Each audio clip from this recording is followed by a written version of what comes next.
Now it is my pleasure to introduce Heather Pubols, who is now editorial director of the Evangelical Missions Quarterly Journal, after extensive experience in and around the missions field, to talk about the power of storytelling. Heather, would you please take it from here? Great. Let me just get my presentation up.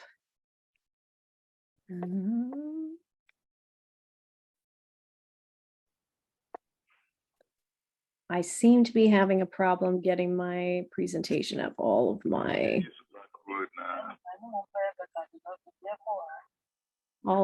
files are not showing up. I'm sorry about that. I think I'm just going to have to share this with you verbally. I will post the presentation here so that you can see it. I'll just pull that up quickly.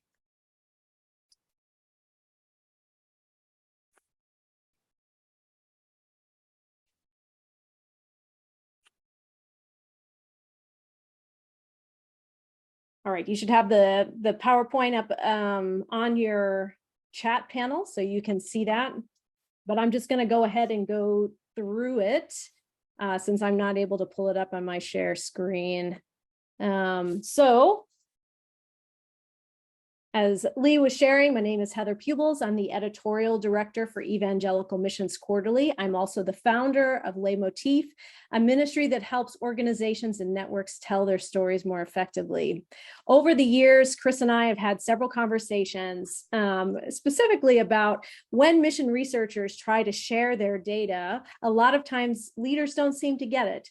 They don't understand why that research is important, and it's not informing their strategies. So one of the answers that I have for you is that if you pair your data with stories, you may have a different outcome. So let's start with just looking at the science behind this. Amazing research is being done on the impact of stories on the human brain. Scientists have discovered that when someone engages with a story, all kinds of places in their brain actually light up. Hormones are released, which trigger feelings of empathy, compassion, or sadness or joy. And then here's one of the most fascinating things. They found that the brains of people engaged in a story actually couple. They link together. Their brain waves actually mirror one another. So whether you are a storyteller, story hearer, or story reader, your brain reflects a similar and sometimes identical wave pattern to the person that you're also connecting with on the story. Stories provide a true vicarious experience that take people into a situation that they may never encounter otherwise. Now, when people are presented with just facts and factual arguments, another phenomenon often occurs that you're probably familiar with. It's called confirmation bias. We often listen to arguments seeking to find what confirms we already know and quickly discredit what doesn't mesh with what we already know. It's harder to change minds with just facts alone because people put up defense mechanisms. Stories actually work around confirmation bias because so much of our brain gets activated in stories. We remember them.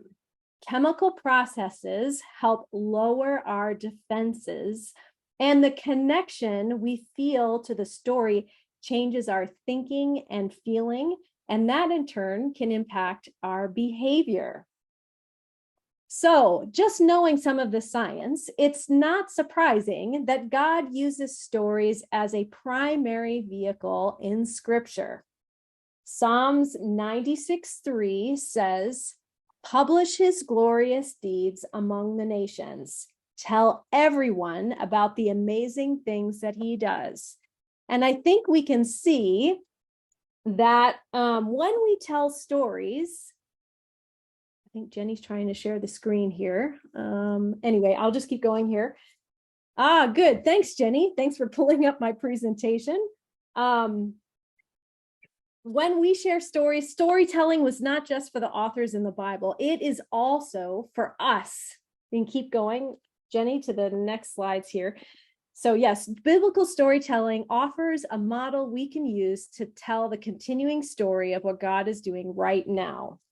All right, so in missions, stories can help us shape imaginations. Jenny, you can move ahead on the slide just a little bit further. There we go. Can help us shape imaginations, create and cultivate relationships, disciple believers by bringing them deeper into the heart of God's mission, can help us share vision. They can help us offer opportunities for missions involvement, and they can even equip those who are doing evaluation to be able to do it more effectively. So Jenny, let's skip over these next few slides because I've shortened things up a little bit.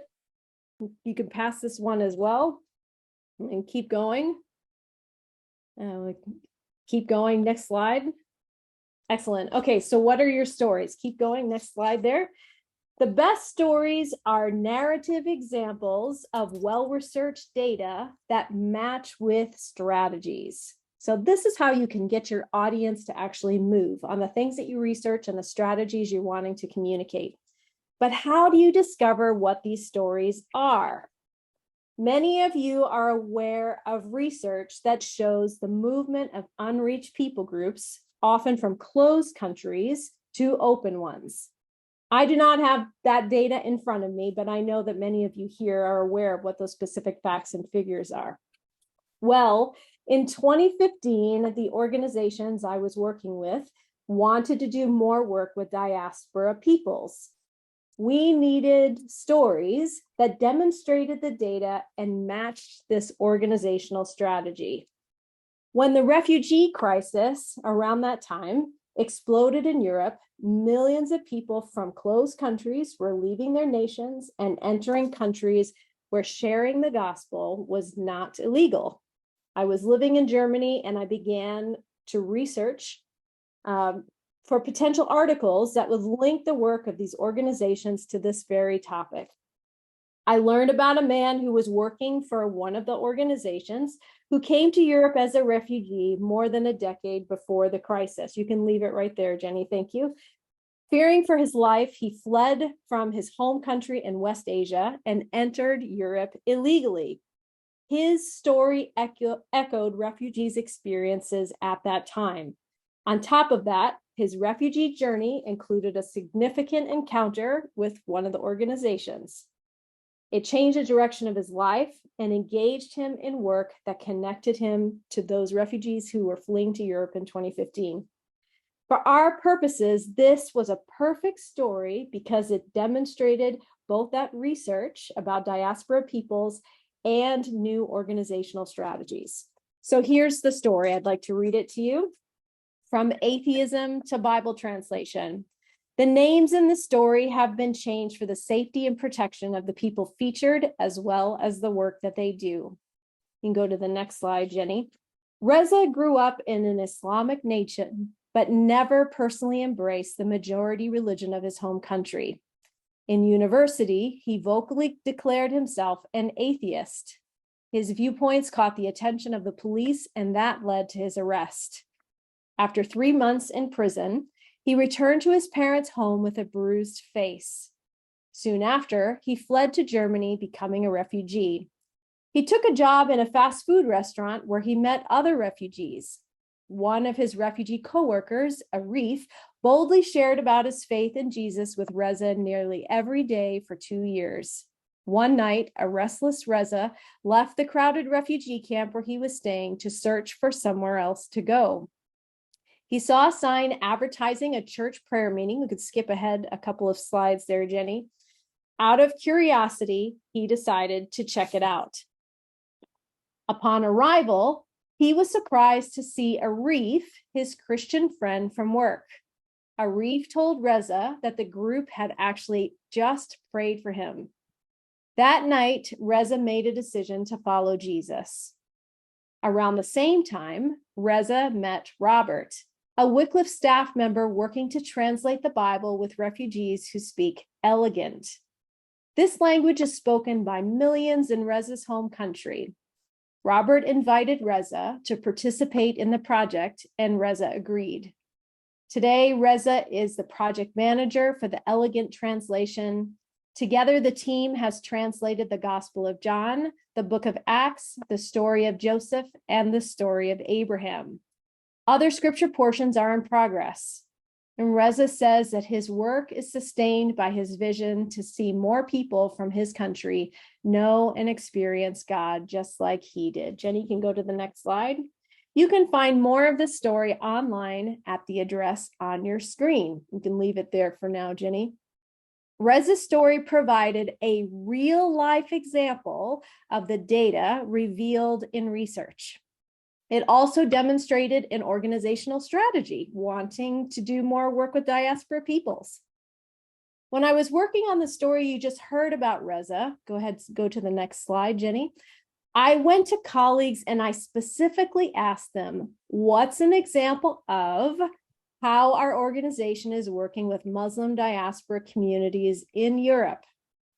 In follow-up, I asked, are there any examples that would connect specifically with the European refugee crisis? And the answer I heard sounded something like, I know of this West Asian guy who was a refugee, and now he's leading several projects in the central western part of Germany. Maybe you could contact him. I followed up to get a contact name, and that's how my research for that story began. From here, the challenge was to gather the right kinds of information to create a good narrative. So we can go to the next slide, Jenny. All right, so there are three basic parts to a story: the setups, like all the background information, then there's conflict or change, and then there's resolution. If you go to the next slide, Jenny. Each of these parts has related questions that you can ask. So for setup, the questions are, who was involved? What was the initial situation? And when and where did the story occur? Under change, what changed and why? How did this change come about? And then in resolution, what resulted from the change and what is the situation now? I'm going to post one other file here in the chat box for you. And it is a worksheet you can use for constructing stories. So it gives you this basic structure. And you go on to the next slide. So you can use this worksheet or just use those questions that were just posted to begin structuring your own kinds of stories. And I want to challenge you to consider creating a short story yourself.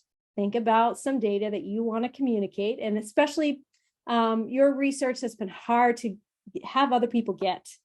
See if you can find a good example of it happening in real life, and then answer those questions, and then see if you can construct a story that's 300 words or less if it's written, or verbalize it and record it for 3 minutes or less.